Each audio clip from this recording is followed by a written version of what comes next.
Good morning, everyone. It's always good to come together Sunday and worship the Lord. Welcome here this morning, everyone. And I see it's been shining outside. Anyone get sunburnt yesterday? Oh, could have. Yeah, wow. Well, that was a good introduction to our song that we're going to sing first off. Shine, Jesus, shine. And then we'll sing the glories of Calvary. Thank you. Let's sing. Lord,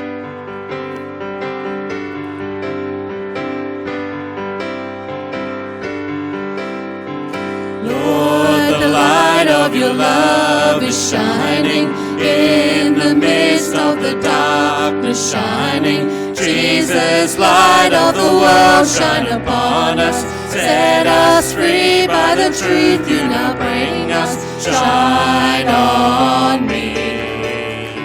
Shine on me. Shine, Jesus, shine. Fill this land with the Father's glory. Blaze, Spirit, blaze. Set our hearts on fire. Flow, river, flow. Flood the nations with grace and mercy. Send forth your word, Lord, and let there be light.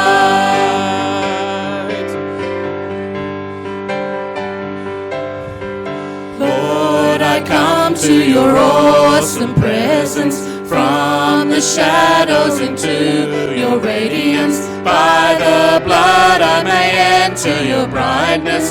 Search me, try me, consume all my darkness. Shine on me. Shine on me. Shine, Jesus, shine. Fill this land with the Father's glory. Blaze, Spirit, blaze. Set our hearts on fire. Flow, river, flow.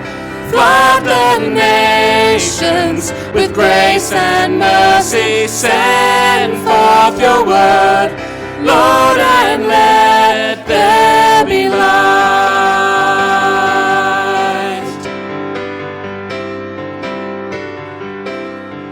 As we gaze on your kingly brightness, so our faces display your likeness, ever changing from glory to glory. Mirrored here, may our lives tell your story. Shine on me. Shine on me. Shine, Jesus, shine. Fill this land with the Father's glory. Blaze, Spirit, blaze. Set our hearts on fire. Flow, river, flow. Flood the nations with grace and mercy. Send forth your word, Lord, and let there be light. Shine, Jesus, shine. Fill this land with the Father's glory. Blaze, Spirit, blaze. Set our hearts on fire. Flow, river, flow. Flood the nations with grace and mercy. Send forth your word, Lord, and let there be light.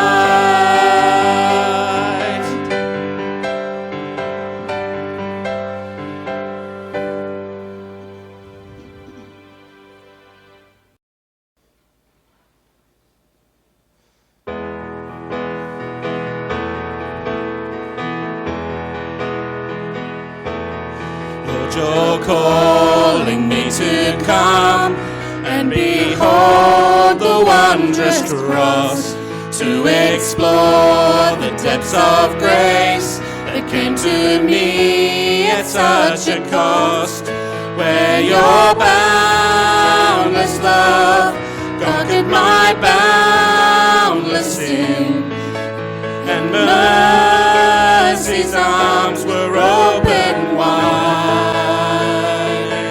My heart is filled with 1,000 songs, proclaiming the glories of Calvary. With every breath, Lord, how I long to sing of Jesus who died for me. Lord, take me deeper into the glories of Calvary.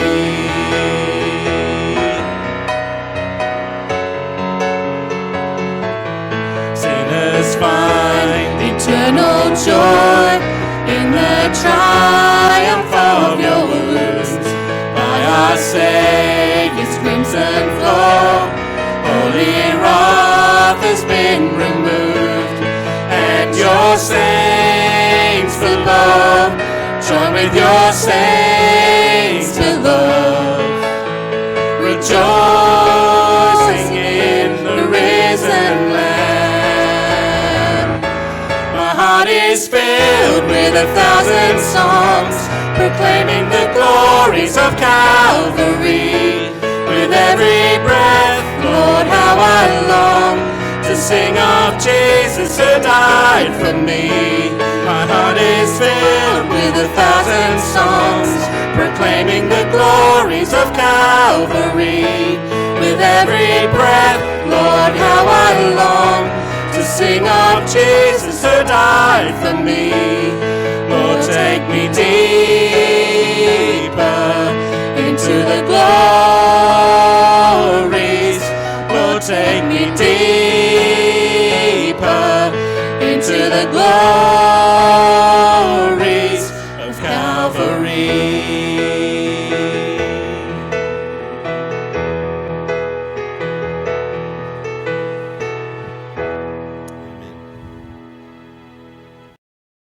Let's pray. Loving Father, we thank you for the privilege of coming here today to sing of the glory of your name. We thank you for the beautiful things of this earth, the sunshine, the trees, the fresh air. Lord, we just are truly blessed by your goodness day by day. And Lord, we thank you for this reminder in these songs to walk with you, to have our lives being a reflection of who you are. And Lord, we thank you for this time to draw near to you and to consider your presence in our lives and to consider how we can listen to you. Lord, speak to us as we share this time together in Jesus' precious name. And Brenda's going to come and read for us, and James will bring us the notices after. Thank you.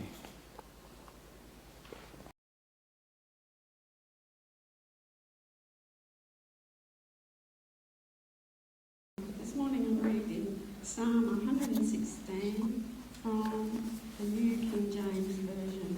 It's a psalm of thanksgiving. I love the Lord because he has heard my voice and my supplications, because he has inclined his ear to me. Therefore I will call upon him as long as I live. The pains of death surrounded me, and the pangs of Sheol laid hold of me. I found trouble and sorrow. Then I called upon the name of the Lord. O Lord, I implore you, deliver my soul. Gracious is the Lord and righteous. Yes, our God is merciful. The Lord preserves the simple. I was brought low and he saved me.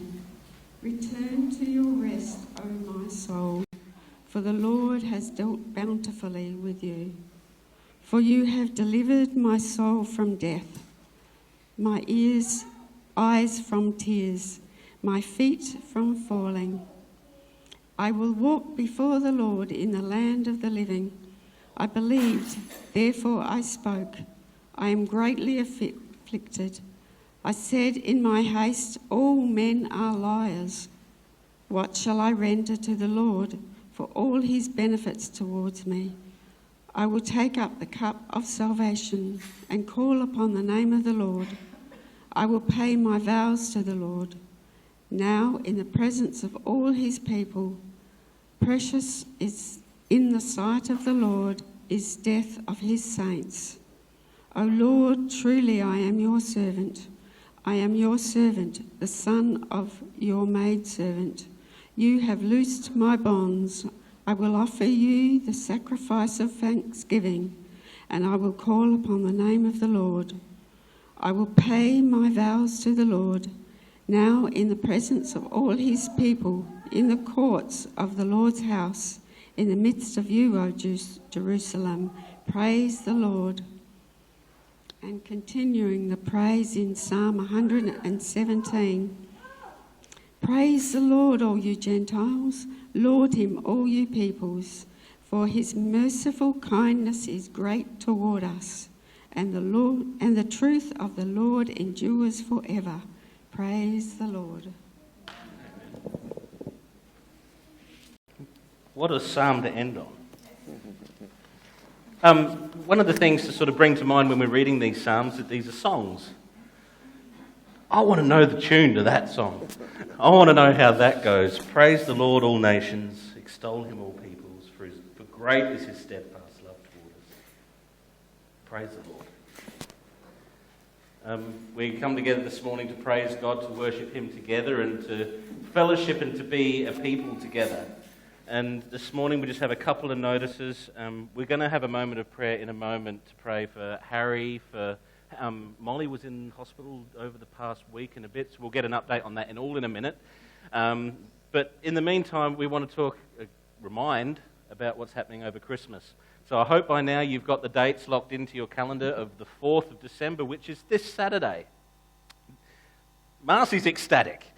And to be honest, I'm kind of a little bit excited too. I'm not the most Christmassy person here, but I have to admit, the way that we're doing things this year has got me intrigued and excited just to come and enjoy being with my brothers and sisters and decorating the church on Saturday. So there's going to be a few of us that are coming. I think we're starting at around 10 a.m. And we'll be going till we're aiming for 3, but if people are enjoying doing what they're doing, it could go as long as... So there's no pressure on you to come and stay for any longer than you feel like you want to stay for. Just come and be involved with what you want to be involved in, contribute to decorating our church the way you want to contribute, and then continue your day. I know for Belle and myself, we've got a very, very busy weekend next week, and so I'm only available till about 1 o'clock in the afternoon, so I'll be coming at 10, and when we've done what we've done, we'll be continuing on with the other responsibilities we've got to take care of. So the whole point of what we're doing this Christmas is to take away the pressure of, you've got to do things a certain way in a certain amount of... No, this is for you to be part of a community, to be like you would be at home, where you would let the kids decorate the tree however they want, and no matter what chaos it looks like, you're ecstatic because your kids decorated it. Now, that's the sort of atmosphere and that's the sort of mood that we want to propagate in our church as we come for Christmas. And then the 12th of December, the following week on that Sunday, is when we're going to be celebrating together, coming together for our carols during the day. The community management is getting together this week to weed out the exact plan for the day. But we're going to have our normal service time at 10:30, which is going to be our Christmas carols, followed by a whole range of things happening after that. We're asking you to bring your lunch so that you can share in fellowship after we have that time of celebrating the carols and worshipping Christ together in that service. So those are the next couple of weeks that we really want you to hone in on. I look forward to seeing as many of you as I can next Saturday, and then we will continue on with, and of course, now that we're into December next week, we will start our singing of carols. So come along enjoying and looking forward to that time of singing and worship together as well. I'm wondering if someone might offer to cover us in prayer this morning. I mean, Harry, we all heard, went into hospital this week. Praise Lord, he's home. He's still not feeling the best, but he's able to get his treatment from home, so we're praying for a speedy recovery for him. I'm sure he's got plans he wants to do on Saturday, and he would like to be a part of that as well. So we want to be praying for a speedy recovery for him, that his body responds to the medication that he's on. Have we had an update on Molly and how she's doing at all? She was sort of in and out of hospital, Valda. Yeah. Okay, excellent. Yeah, she's home though? Yeah, excellent. So we have those things to be praying for. I've had a call from Pam this week. She's struggling a lot. She's pushed to try and get her surgery moved forward because she's just not even managing day to day. So keep Pam in your prayers too. Yeah, fantastic. Well, so we need to be praying for Harry, for Molly, for Pam, and then pray for our month of December as we unite together and celebrate Christ.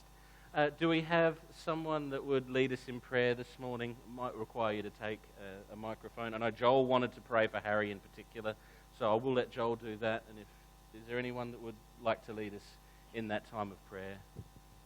Anyone? If not, I'll just go. That's fine. All right, Joel, I'll give you this mic. Thanks, Joel. You pray for Harry, and then I'll close us off in prayer.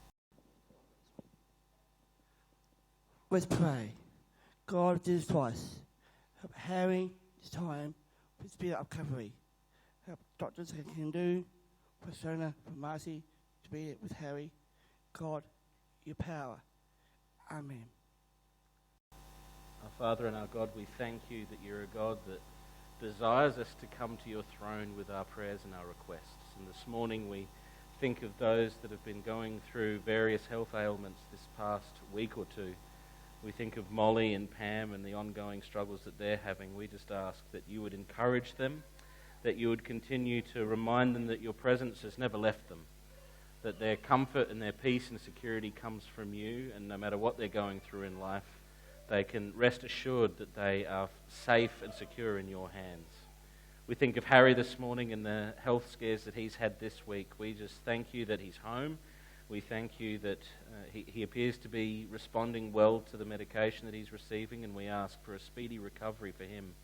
And we just ask and pray for ourselves as a body of believers here, that you would continue to unite us and bind us together in love as we seek to glorify you in the way that we live, and as we go forward throughout this next month of remembering the birth of your Son, Jesus, as we remember the tremendous gift that you gave, and the way that he lived, and the reason that he lived. We just ask that our hearts will be filled with joy and gratitude and thanksgiving, because you're a God that loved us so much that you didn't even withhold your Son. And he came willingly and he gave himself for us. And so as we spend this next month really focusing on the birth of Christ, may we unite.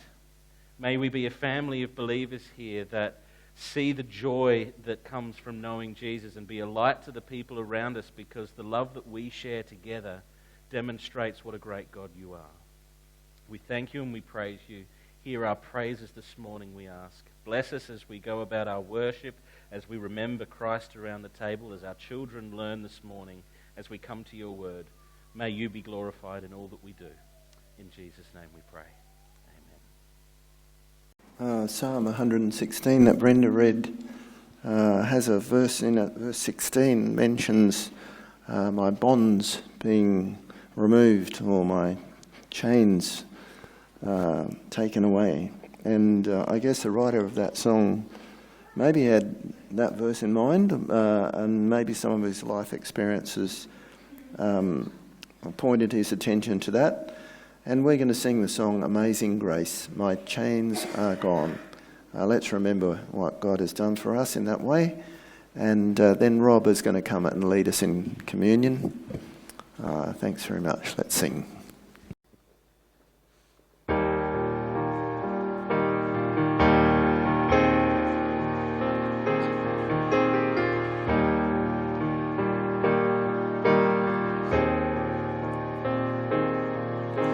Amazing grace, how sweet the sound that saved a wretch like me.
my Savior has ransomed me, and like a flood His mercy reigns, unending love, amazing grace.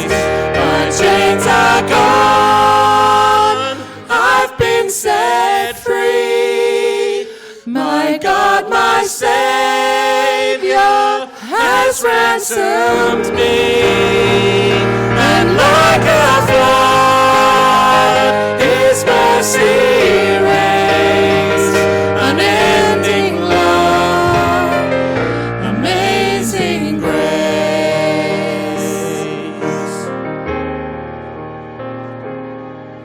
The earth shall soon dissolve like snow, the sun forbear to shine, but God who called me here below will be forever mine, will be forever mine. You are forever mine.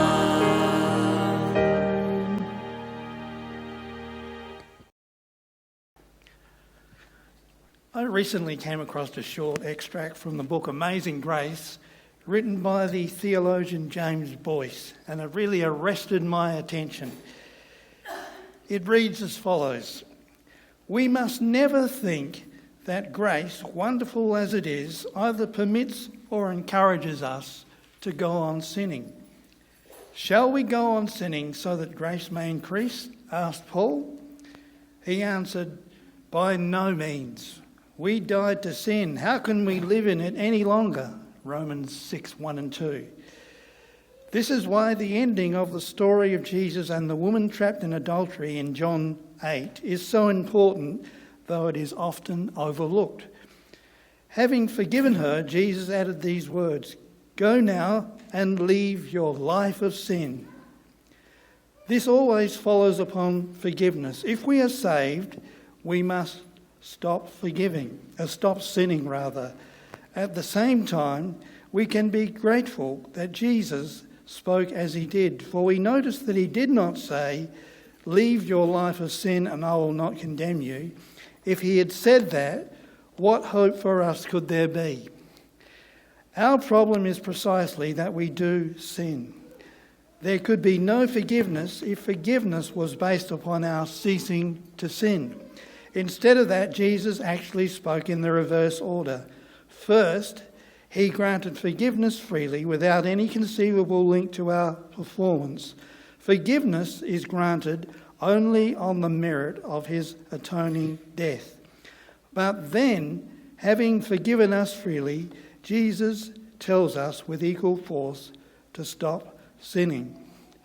Well, the words of James Boyce remind me of what the Apostle John stated in 1 John 2, verses 1 and 2. He says, "My little children, these things I write to you so that you may not sin." But then he goes on to say in the same verse, "If anyone sins, we have an advocate with the Father, Jesus Christ the righteous."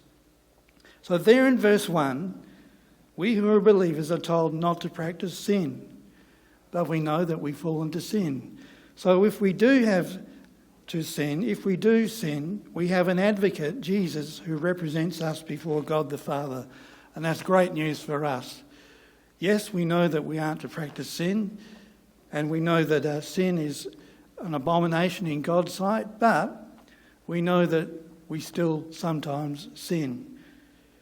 So Jesus successfully pleads our innocence and forgiveness on the basis of his own precious blood shed at Calvary for our sins. And that's the great news. Yes, we do sin as Christians, but we have an advocate before us. Now, 1 John 2 goes on to say in verse 2 that Jesus is the propitiation for our sins. Some of you might wonder, what is that word propitiation? What does it mean? Well, one commentator says this: propitiation refers to the turning away of the wrath of God as the just judgment of our sin by the sacrifice of Jesus Christ on the cross. Propitiation is used in the New Testament to describe the pacifying, placating or appeasing of God's wrath. So what we're saying here is that Jesus satisfied God's justice completely when he died on the cross for our sins. There was a penalty attached to sin, and God's penalty needed to be paid by someone, either Jesus Christ or us. And so the wonder and the beauty of it all is that Jesus paid the price for our sin. He propitiated. In other words, he took God's justice on our behalf. And so we can be thankful this morning as we think about what Christ has done for us, that God's wrath was completely and utterly satisfied by Jesus Christ on the cross. That's why Jesus said on the cross, my God, why have you forsaken me? It was necessary because the justice needed to be paid for our sins. And so it was Jesus who took that penalty for us. He was the propitiation for our sins. So let's give thanks now as we start with our communion and take the elements, the bread and the wine, which symbolises the body and the blood of Jesus Christ shed for our sins. Let's pray as the helpers come. So, Father, we thank you for the forgiveness extended to we who are believers as a result of Christ becoming the propitiation for our sins at Calvary. We thank you that your divine wrath was turned away from us and poured out upon Christ on the cross so that we might be forgiven of our sins. Amen. I recently came across a short extract from the book Amazing Grace, written by the theologian James Boyce, and it really arrested my attention. It reads as follows: "We must never think that grace, wonderful as it is, either permits or encourages us to go on sinning. Shall we go on sinning so that grace may increase?" asked Paul. He answered, "By no means. We died to sin. How can we live in it any longer?" Romans 6:1 and 2. This is why the ending of the story of Jesus and the woman trapped in adultery in John 8 is so important, though it is often overlooked. Having forgiven her, Jesus added these words, "Go now and leave your life of sin." This always follows upon forgiveness. If we are saved, we must stop sinning. At the same time, we can be grateful that Jesus spoke as he did, for we notice that he did not say, "Leave your life of sin and I will not condemn you." If he had said that, what hope for us could there be? Our problem is precisely that we do sin. There could be no forgiveness if forgiveness was based upon our ceasing to sin. Instead of that, Jesus actually spoke in the reverse order. First, he granted forgiveness freely without any conceivable link to our performance. Forgiveness is granted only on the merit of his atoning death. But then, having forgiven us freely, Jesus tells us with equal force to stop sinning. Well, the words of James Boyce remind me of what the Apostle John stated in 1 John 2, verses 1 and 2. He says, "My little children, these things I write to you so that you may not sin." But then he goes on to say in the same verse, "If anyone sins, we have an advocate with the Father, Jesus Christ the righteous." So there in verse 1, we who are believers are told not to practice sin, but we know that we fall into sin. So if we do sin, we have an advocate, Jesus, who represents us before God the Father. And that's great news for us. Yes, we know that we aren't to practice sin, and we know that sin is an abomination in God's sight, but we know that we still sometimes sin. So Jesus successfully pleads our innocence and forgiveness on the basis of his own precious blood shed at Calvary for our sins. And that's the great news. Yes, we do sin as Christians, but we have an advocate before us. Now, 1 John 2 goes on to say in verse 2 that Jesus is the propitiation for our sins. Some of you might wonder, what is that word propitiation? What does it mean? Well, one commentator says this: propitiation refers to the turning away of the wrath of God as the just judgment of our sin by the sacrifice of Jesus Christ on the cross. Propitiation is used in the New Testament to describe the pacifying, placating or appeasing of God's wrath. So what we're saying here is that Jesus satisfied God's justice completely when he died on the cross for our sins. There was a penalty attached to sin, and God's penalty needed to be paid by someone, either Jesus Christ or us. And so the wonder and the beauty of it all is that Jesus paid the price for our sin. He propitiated. In other words, he took God's justice on our behalf. And so we can be thankful this morning as we think about what Christ has done for us, that God's wrath was completely and utterly satisfied by Jesus Christ on the cross. That's why Jesus said on the cross, my God, why have you forsaken me? It was necessary because the justice needed to be paid for our sins. And so it was Jesus who took that penalty for us. He was the propitiation for our sins. So let's give thanks now as we start with our communion and take the elements, the bread and the wine, which symbolises the body and the blood of Jesus Christ shed for our sins. Let's pray as the helpers come. So, Father, we thank you for the forgiveness extended to we who are believers as a result of Christ becoming the propitiation for our sins at Calvary. We thank you that your divine wrath was turned away from us and poured out upon Christ on the cross so that we might be forgiven of our sins.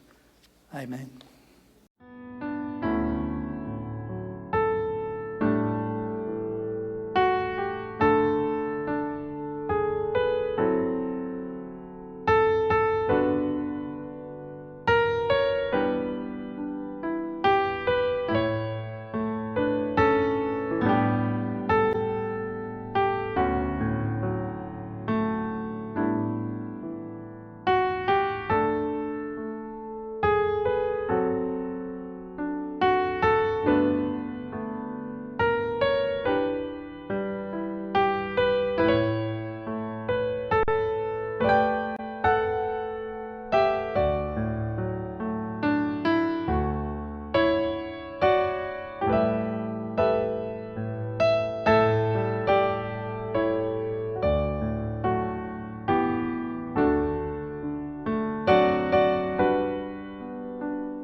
I'm just going to bring you up to date with the kids' Christmas shoe boxes. So our intention this year is to do them a shoebox the same way we would for overseas. So we want to include something to love and something to wear and something to play with and something to schoolworky type colouring in or whatever. So there's two ways you can help. You can either donate some of those somethings to us, or you can give us some money and put it towards it. And then on the 19th of December, we're going to hand those out to the kids, and then they're going to go out for their Christmas party. So this week I began purchasing things. So I've purchased a pair of socks for every kid. We've got things like badges, and Harlan and Vivian bought some squeezy balls. So anything that you think might be a good addition, Sylvia's made them all a beautiful Christmas ornament. So if you think of something that you'd like to include in that, let us know. We're trying to kind of keep it a secret from the kids where we can, which is why we made them leave before I told you this stuff. So there's actually 16 kids if everybody turns up. So yeah. So if you want to help in any way, that's something we'll be doing over the next couple of weeks. Thank you. Yeah, they were handing them out on the 19th of December. So the week after our own Christmas celebration, they have theirs. They have a close off for the year.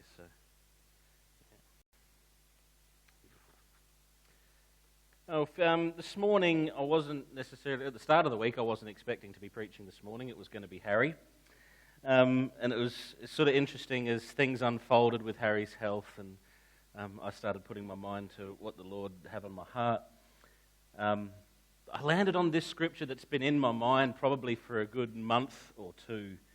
And as it's been rotating around in my head, and I may have even had a couple of conversations with people around the passage that we're going to be looking at this morning, I wasn't sure if I'd actually get the opportunity to share it here, because the schedule sort of had Harry. Harry's very passionate when it comes to his preaching, and so if he has 2 or 3 weeks off, he gets edgy. Because his mind is constantly working, and he's always got something to share, something to bring to the church with what God's laying on his heart. And so when I had something on my heart, there's a little bit of an arm wrestle between us as to who gets to share what's on our hearts. So when he went down, I went, ooh, God's opened a door for me. So I really felt God's Spirit sort of impressing this scripture on me to share with you this morning. So if you could please open your Bibles to Matthew chapter 6. We just finished our Acts series, so this is a bit of a one-off message that I want to share with you this morning. This particular section of Scripture has kind of become very, very deeply embedded in my mind because, like so many of us, I myself have had to endure a bit of a battle. It's a battle that seeks to render us tired, weary. It tempts us to throw in the towel because as the battle wages, you just get so fed up. It's just such a huge temptation to give up on all of it. The battle surrounds us. It prods and pokes us on all sides. It's the battle of the stresses and the trials of this world. And no matter your perspectives on anything in this world, we face temptations as followers of Jesus to take up the issues of the world and make them the defining features of our lives. The end result of all that is this incredible thing which we call stress, anxiety, worry, and it's so hard to deal with. It's so hard to live the Christian walk when you know that in the back of your mind you have Jesus and a victory that's yours, and yet you're bogged down. I'm not sharing this message this morning because I've perfected it. I'm sharing it this morning because I battle it, because I'm in it as well. We all are. And it doesn't matter. The observation is that no matter what side of the pendulum you land on with all the opinions that are out there in the world, the anxiety is on both sides. You're not immune to it. So we're not talking about opinions and perspectives. We're talking about how do we as believers and followers of Jesus live in a world, live victoriously? How do we live positive? How do we have a mindset that helps us deal with the pressures of the world around us as they encroach, as they try to pull us away from seeing what Christ has done for us on the cross? How do we live like that? This incredibly well-known and powerful passage directs us to that very issue. Jesus directly addresses anxiety, and he surrounds it with one particular counter-phenomena. As we read the passage today and really delve into it, I'd really like us to commit ourselves to God's word, to his guidance, praying that the Spirit would lead us to the truth as to how we go about living lives that serve him. So as we delve into the word, let's just take a moment to pray and commit ourselves to our God. Our Lord and our Saviour, we thank you for who you are. We come to you this morning knowing that you have done a mighty work for us in the cross. We've remembered it at the table this morning. But Lord, we can't help escape the fact that we have a battle.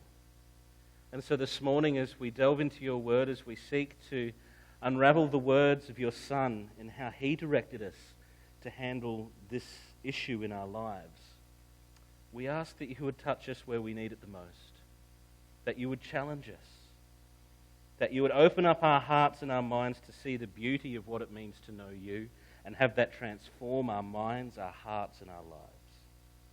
Ultimately, we seek to glorify you.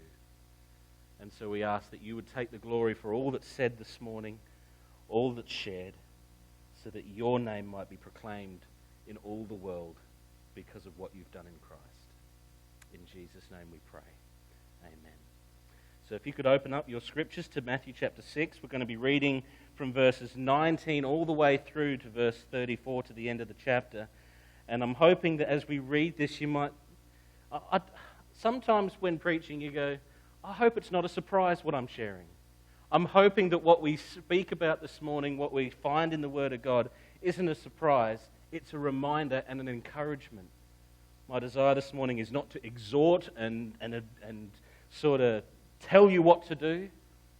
My heart and my mind is to remind you of what Christ has done and what he said and how that should affect our lives. So beginning at verse 19 of Matthew chapter 6. Jesus' words in the Sermon on the Mount. This is what he says. Do not lay up for yourselves treasures on earth, where moth and rust destroy and where thieves break in and steal. But lay up for yourselves treasures in heaven, where neither moth nor rust destroys and where thieves do not break in and steal. For where your treasure is, there your heart will be also.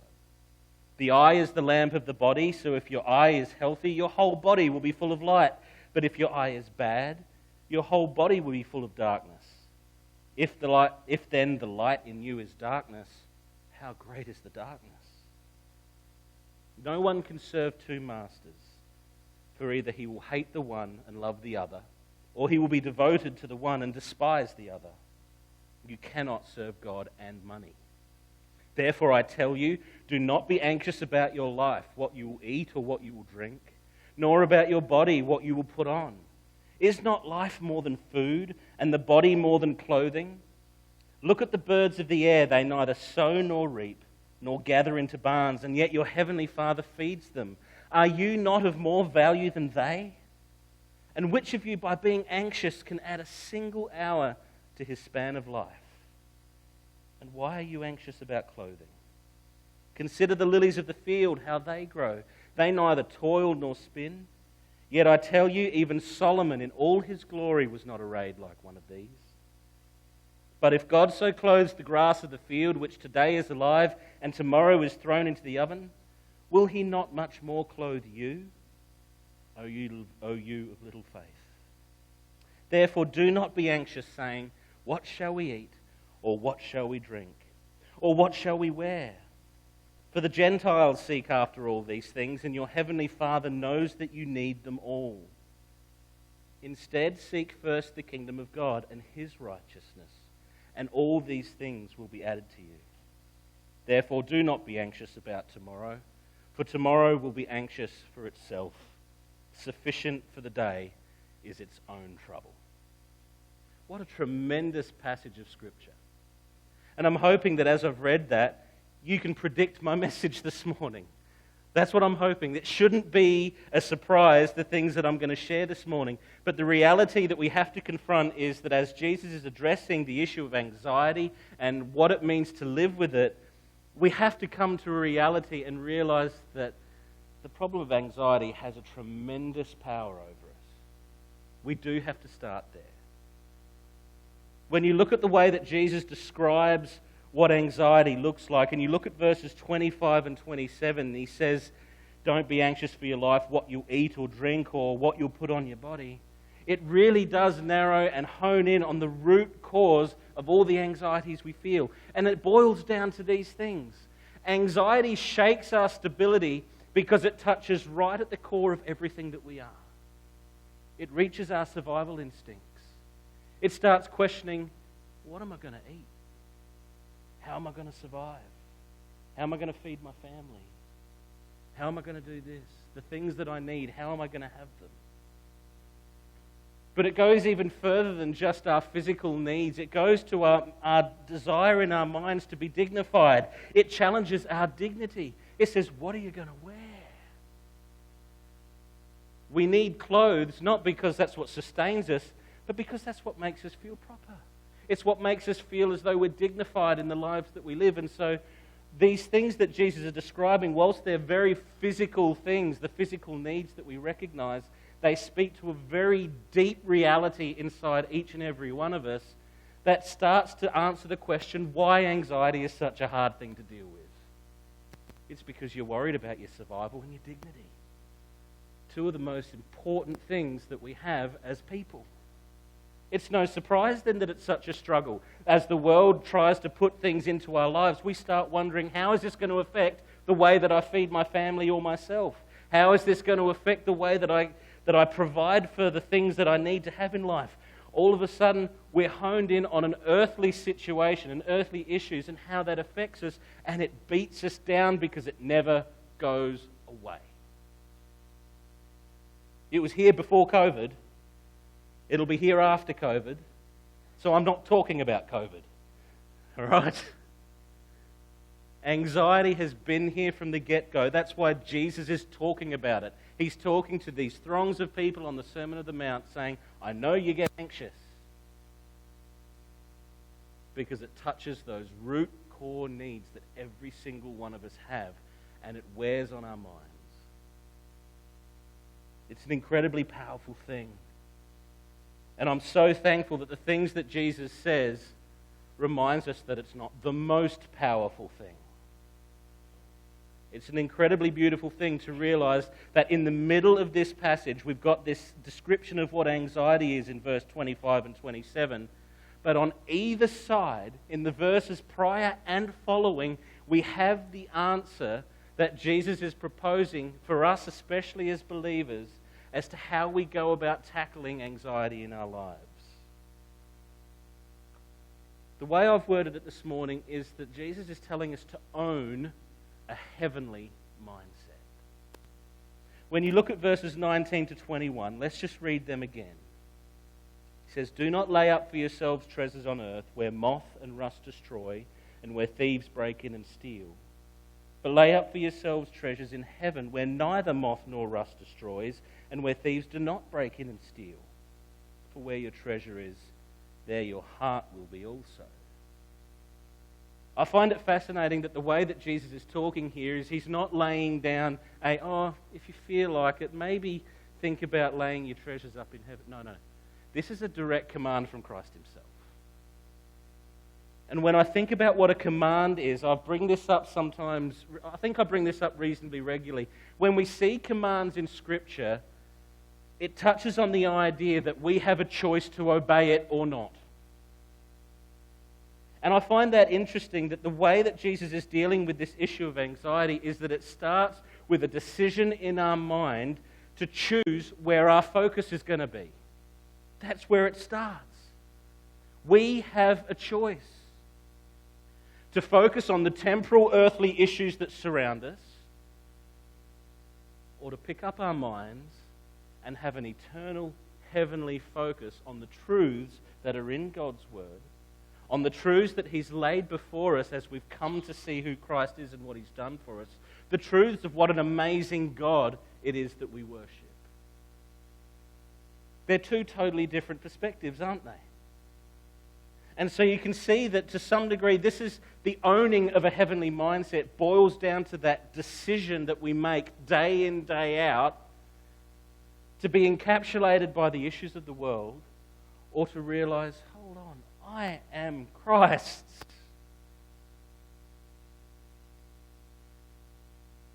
When it's boiled down to that, sometimes it can feel like it's oversimplified, can't it? But doing it, my word, the challenge. Again, I'm not saying it because I do it. I'm saying it because I battle to do it. We all do. I love the way that Jesus talks about it. In verse 21, he says, where your treasure is, there your heart will be also. And my mind gravitated to that word, your heart. What does it mean for your heart to be where your treasure is? And sometimes I think we've misunderstood what it means, especially in the biblical context of what the heart is. In the Bible, in the way that these people thought, the heart, not the mind, was the seat of your emotions. It was where your emotions emanated from, your feelings. All the feelings that we live with every day come from the heart in the Bible's context. And so where Jesus is saying here, he's going, where your treasure is, that's where your emotions will be displayed. It's an incredible thing that our emotions display our mindset. And so in this context, you start to see that what Jesus is actually saying, that if we're focused on the earthly, temporal issues that are around us constantly, why would we be surprised when that's what brings panic, worry, anxiety, stress, all those things that we're constantly battling? Because the issues of the world are never going to go away. If that's what we're focused on, then we're going to be constantly under pressure, and our emotions are going to show it. Conversely, the moment we switch our minds to those eternal heavenly truths, you start to realize that there's a tremendous transcendent peace, a joy, a contentment that comes from realizing that we have a relationship with the Almighty Sovereign God. That earthly issues don't scratch the edge of His ability to conquer. When that context comes into place, we start realizing that our emotions can be pulled into gear. They can be pulled into line. We don't have to express panic. We don't have to express the anxiety, the frustration, the anger that comes from the world's issues that are always around us. We can trust in the one true Almighty God because we know Him personally and He knows us personally and He cares for us. What are Jesus' words? Cast all your cares on Him because He cares for you. We forget that all the time because the food and the clothing feels so much more tangible. It grabs our attention and our focus gets pulled away. Jesus commands there to not lay up the treasures on earth, but to lay them in heaven. He continues, after he's talked about anxiety there in the verses 25 and 27, he keeps going because he now demonstrates what it means to defeat the anxiety that's in our lives. We have an opportunity to choose this heavenly mindset that can start to transform our emotions and the way that we think. And I love what he says in verse 26. Look at the birds of the air. They neither sow nor reap, nor gather into barns, yet your heavenly Father feeds them. This line, are you not of more value than they? How do you defeat the anxiety that's in your life? How does the heavenly mindset transform that? Here's what it does. It forces you to remember your value in the eyes of your God. Do we realize that when we came to the table this morning and we remembered what Jesus did for us, we sang Amazing Grace. Rob brought up the book, Amazing Grace. Grace is unmerited. We don't deserve it. Yet God, in His incredible love, reached down to us. Pulled us out that miry clay, as many songs say. Put us on a rock. And said, I'm yours. You're mine. Nothing can take you out of my hand. That's your value. Your value is centered on the infinite love of our God. That's how valuable you are. I dare the world to offer an alternative. It hasn't got a thing. It hasn't got a thing on it. But as you keep reading this verse, as you keep reading what's said here, he hones in, Jesus, on verse 33. But seek first the kingdom of God and His righteousness. What does it mean to seek first the kingdom of God? I sometimes wonder if we've When we think of the kingdom of God, what sort of thoughts come to our minds? Do we accept the phrase and move on because maybe it's too big a concept for us to grasp? But some of the things I've sort of focused in on is defining God's kingdom as a system of rule, a process of order, and a foundation of value that's different to the world. God's system of rule, God's perfect justice, God's perfect holiness, His perfect law, His ability to maintain command of the order and chaos in this world. He's the one that's in charge of it. It's His kingdom that's in charge of that. And as I've said before, as we've talked about value, the foundation of value that He offers sets itself apart from the system of value that the world offers. Prioritizing that, looking for that, becomes something that encroaches the heavenly mindset, that helps us to realize that everything that we are in Christ supersedes everything that we are in the world. Everything. I've used the word prioritizing God's kingdom because it's important, and it's really interesting that what Jesus doesn't say in verse 33 there. He doesn't say seek only the kingdom of God. He says seek it first. He's not saying neglect life. He's not saying ignore the issues of life. They have a place in our minds, but he's saying prioritize the value, the rule, the order that God offers. Because that's what's going to transform your mind. Prioritizing doesn't ignore everything else that's on the list. It just has something that says, this is my first point in my checklist. When the anxiety and the stress builds up, the first thing I'm going to think about is, how much does God love me? Where is my value? Who's in control of this situation? Him or me? Who's going to be the one that makes it right in the end? The world or Him? He is. And when you put it into those contexts, when you think about it in those terms, you can see how the mind can start to make decisions that aren't overrun with the emotions of panic. We can start to think and trust and rely on our God because we've got a source of peace that the world can't comprehend. And so as we finish our time together this morning, we are going to sing a song at the end. I might have changed the schedule a bit on you there, Harlan, but that's fine. We're not ignoring anxiety. We're not doing that. It's a real pressure. It threatens our personal stability, and that's because life is full of challenges and tests. They're always going to be there. There's not a person on this earth that doesn't and won't experience the chaos and trials that life throws at us. We're all in that. But my personal concern regarding believers is that they keep looking to the world for the solutions to their worries and their anxieties. That's my concern. You're going to confront anxiety. You're going to confront stress. The how will I eat? The what will I wear?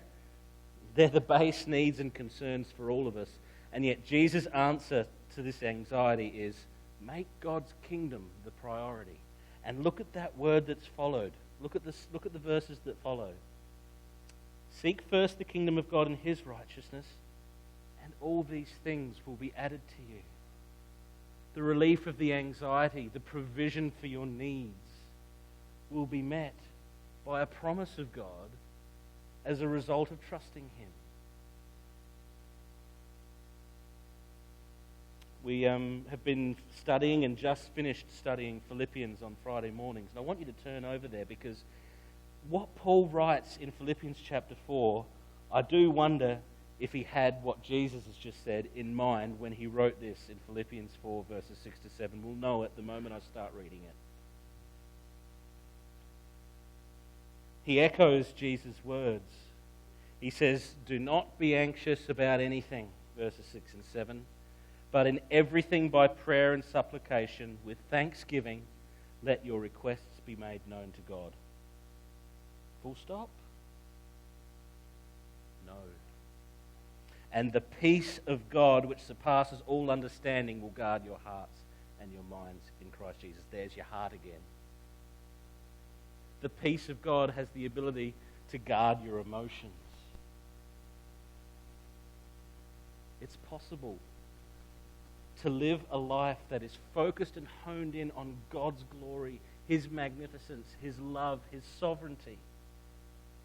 And it's possible to defeat anxiety by seeking His kingdom first, trusting His sovereignty, and experiencing His peace.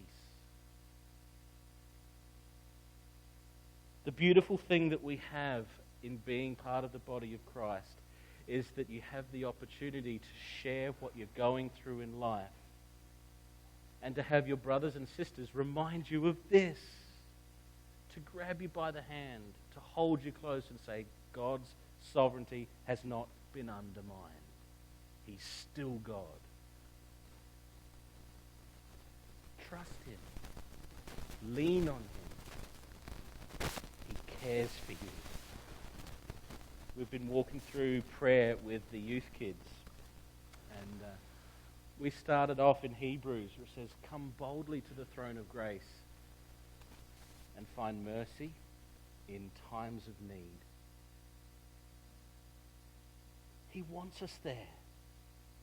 He wants us throwing our cares at His feet.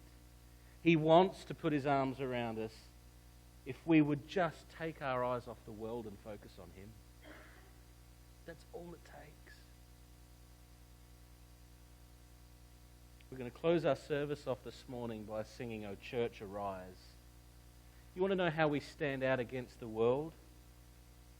Is that we go through the same issues everyone else is, but we stand out by not being shaken, by standing firm, by taking on those things that God has given us. The song talks about the belt of truth, the armor of God. Will stand against the devil's lies. The devil's lies are the lies coming from the world that say you have no value, you're stuffed if you don't do this, you're stuffed if you don't do that.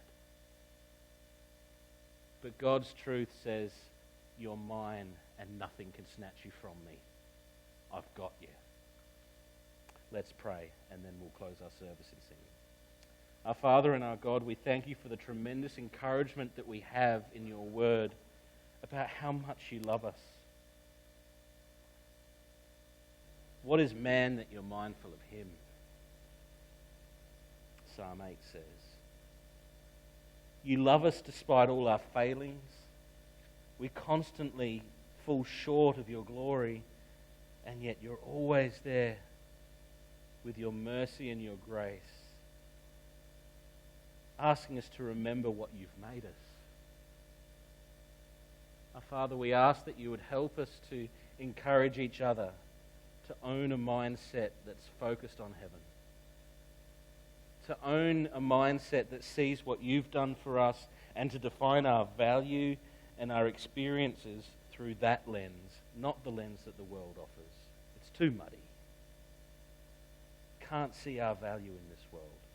But when we look at the cross, we see the tremendous love of our God displayed in God's Son. So we ask that as we go from this place this morning, that we might continue to encourage each other, to uplift each other, to pray for each other. That in our own private lives, that your Spirit might remind us of the things that we've read and talked about this morning, that we might not be shaken in this world that is shaken. That we might be living testimonies of the love of God to everyone around us. We thank you and praise you because you love us with such a deep love. We ask that you would be glorified in our lives as we seek to praise you and love you. In Jesus' name we pray. Amen. Let's stand and sing together, O Church, Arise.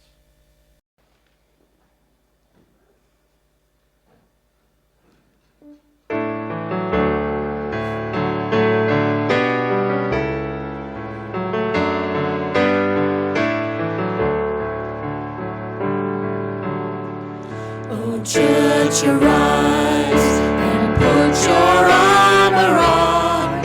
Hear the call of Christ our captain.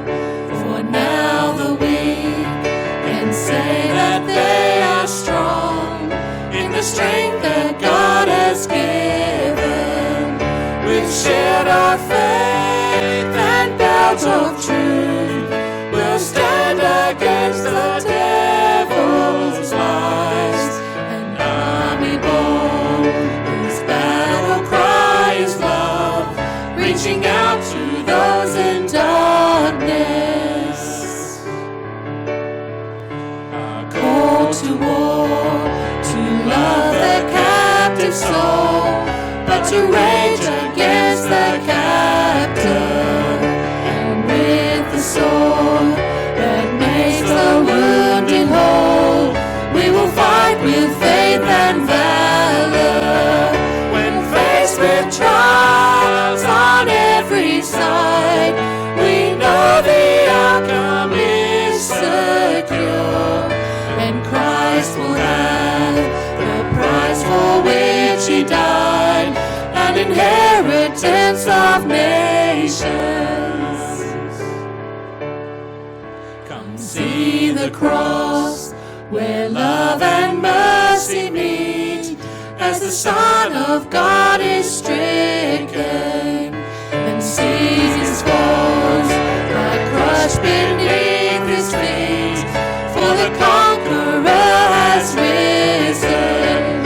And as the stone is rolled away, and Christ emerges from the grave, this victory march continues till the day every eye and heart shall see him. So Spirit, come, put strength in every stride, give grace for every hurdle, that we may run with faith to win the prize of the servant good and faithful. As saints of old still line the way, retelling triumphs of his grace, we hear their calls and hunger for the day when with Christ we stand in glory. As saints of old still line the way, retelling triumphs of his grace, we hear the calls and hunger for the day when with Christ we stand in glory. Amen. Fellowship together, encourage each other, and God bless.